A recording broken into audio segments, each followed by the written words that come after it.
Hello. Today I want to talk about rainbows. Rainbows are an enduring decor piece. They've been around for ages. They're still really popular in all sorts of different styles and all sorts of different colours. Obviously the traditional rainbow, red, orange, yellow, green, blue, purple, that colour is still extremely popular and works really well for many occasions, but we see the same kind of idea but in pastel shades, all sorts of different colours, the high metallics, the reflex colours, they all work really well. And they're actually really simple to put together if you follow a few simple steps. So I'm going to just show you the basics of building a duplicate square pack rainbow, which you can then customise and adjust to suit whatever you want. Colour wise, I'm going to do it in a slightly offbeat set of colours. I'm going to use some of the colours from the earth tones, the natural shades in the Sempertex range. These are all fashion tones, and so we've got white sand, peach blush, mustard, rosewood, coffee and eucalyptus, and they work really well together, and it's just a slight variation on the same theme, so it makes a nice change. What you need to do, you need 6 colours because we're going to build 3 duplicate square pack garlands. We're going to use those two and those two together.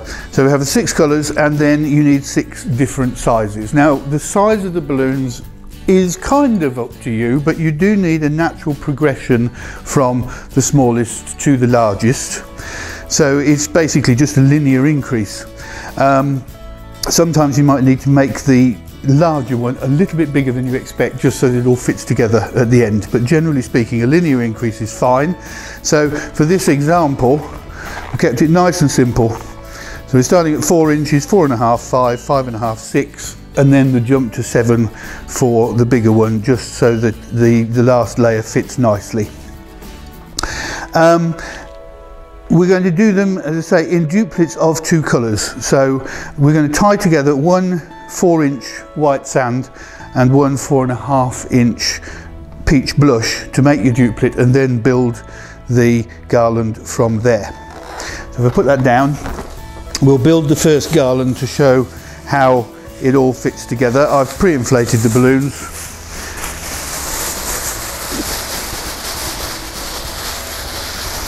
Oops, dropped one. I'm going to use 20 duplicates in each garland for this example, but again, of course, if you want a bigger rainbow, then you can use more, and you can adjust the curve of the rainbow by adjusting the difference between the sizes. So the bigger the difference between each size of balloon, the tighter the curve will be, and if you only have a very small difference between the sizes, then you'll have a very long, shallow rainbow. So again, completely customizable and up to you how you do it. I've made some ribbons from 260, just squeeze all the air out and tie them, makes them stronger and easy to work with, and I've tied the first duplicate onto the end of the 260, and then we just work alternately. So just push them slightly to one side, grab that one before it escapes. Hold it there, sit the next one at 90 degrees, don't push too tight. If you push down, it turns into a quad of 4. We don't want that. So just sit it on there like that, little bit of tension on the 260, wrap it around once, and then repeat the opposite way. So what we're doing is to keep one colour, one size of balloon on one side of the garland, and the other colour and the other size on the other side of the garland. So we have all the white sand on this side, we have all the peach blush on that side, and as we build it, it will curve naturally. So we'll just keep adding a little bit of tension, not too much, and it's really very quick and very simple. The key is not to pull too tight.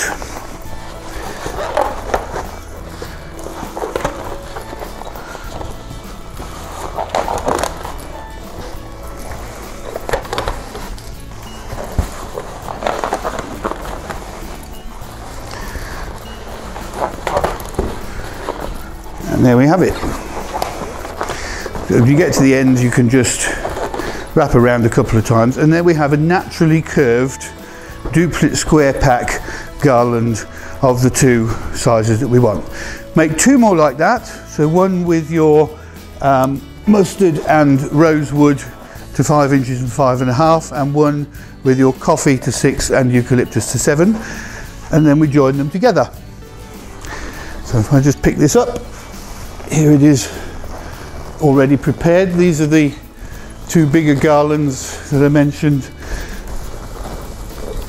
and so what we do to join them is to attach again 260s made into ribbons at intervals. So I've tied one here on the bigger garland, one there, one there, one there, one there, and you just pull it through, wrap it around, and I'm just going to add the smaller garland. You can see the ends of them sticking out here, which will just enable me to add the smaller one as we go. So let's take this end and just tuck the garland in, pull it through, wrap it around a few times, look for the next one, pull it through, wrap it around. Just a little bit of tension again on there, not too much, just enough to hold them snugly together.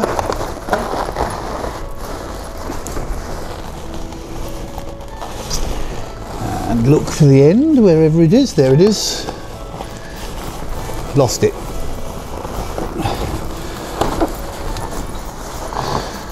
Make sure all the balloons sit nice and neatly where they're supposed to sit. And then the last one here.